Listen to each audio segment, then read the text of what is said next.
Hey, this is Bob. This is our third impartation, our third part of the journey of the Yellow House. And I'm going to give you some more details about the Yellow House. Because as I'm experiencing, and we all experience, sometimes in life it can seem tough. But we have a God that's greater no matter what the circumstances are.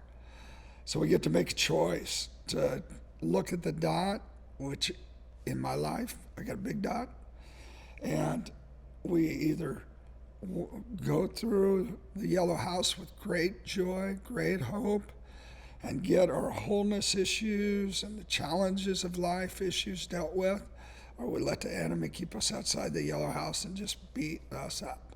So this is not what we're going to do.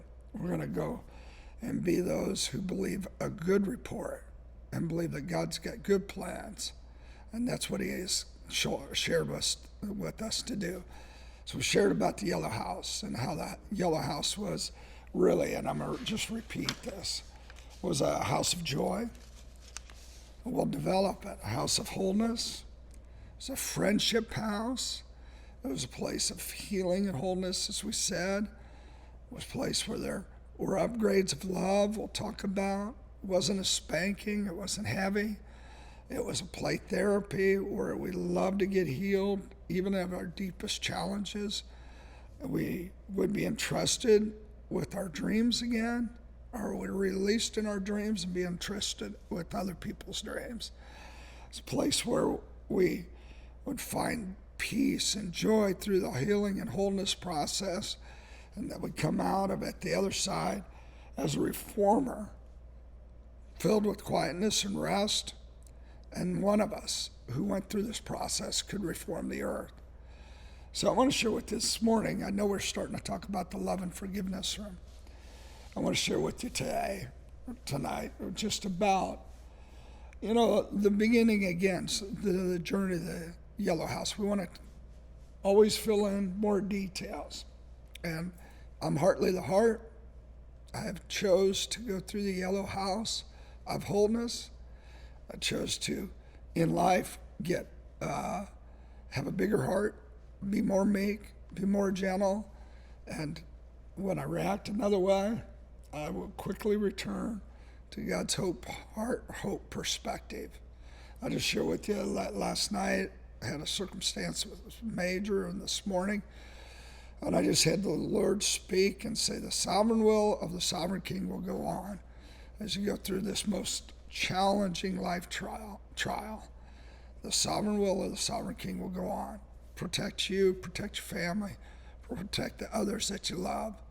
And so being in the Yellow House has helped me, because he at first has revealed to me and to all of us fissures just through life where you get fractures. You had this visitation where there was 50 million people in a banqueting hall, and they had fissures. And they were eating and feeding off the knowledge of God. But a lightning bolt came through this big tent, and any little crack in them became a fracture. And so if they had a fissure like I did, first one I got listed here was a fissure of, and I don't have it here, but self-strength.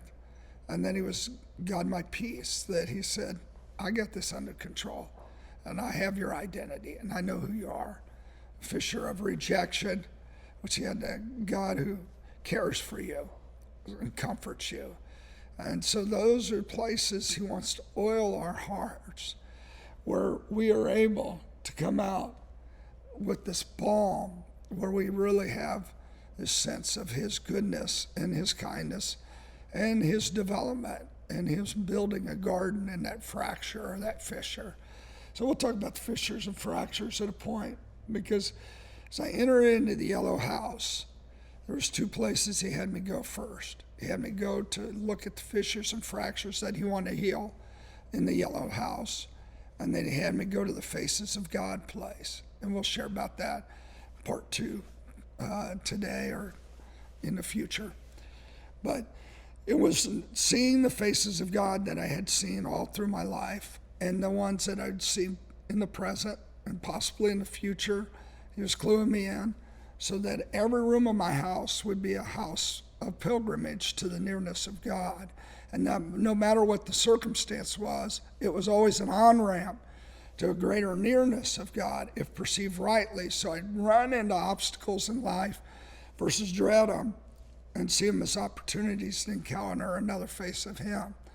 What a wondrous invitation and gift.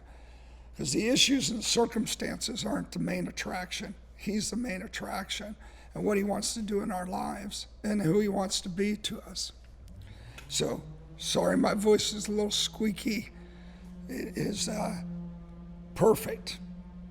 I just got a little sore throat, but it's perfect, and it does not bother me. Lesser man, like Tony, he'd be in the wah ambulance calling for his mama.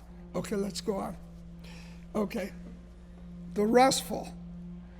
As we went into this journey into the yellow house, there was first where He set us down on a park bench and He started to identify the fissures, how He would want them healed in the yellow house, how He started to oil our feet, and that was just rest, get us strengthened. Psalms 131, where we lay our head on His chest and we trust Him as we go through the yellow house, and we don't move from that posture of just trusting Him throughout all the process. And that's rest, where we just take our boat, our oars out of the water, we quit paddling, and we give Him the challenges and the circumstances, and we rest in Him.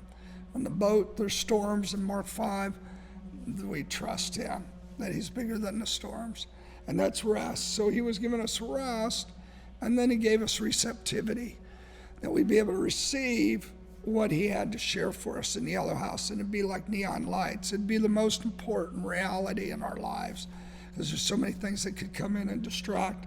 And this was hearing His heart, not on channel 6, but channel 5. Channel 6, channel of man, confusion.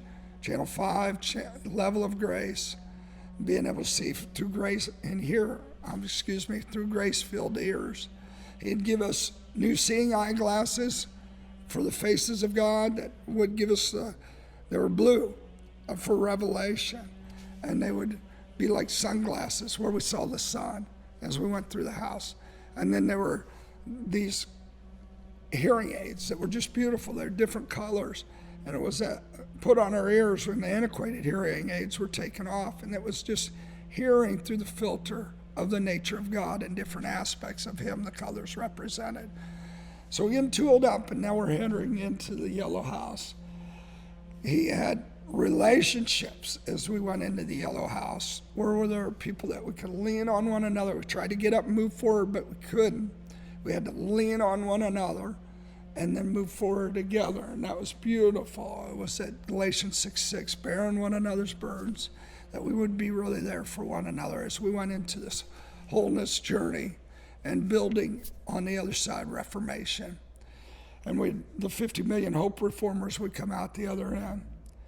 And He'd give us revelation, this yellow house with our friends. And the revelation was significance and revelation of just the rooms and how they were to apply to us. So let me talk about the 11 reasons why we're walking through the yellow house in part 2 here this morning. Bless you. Love you.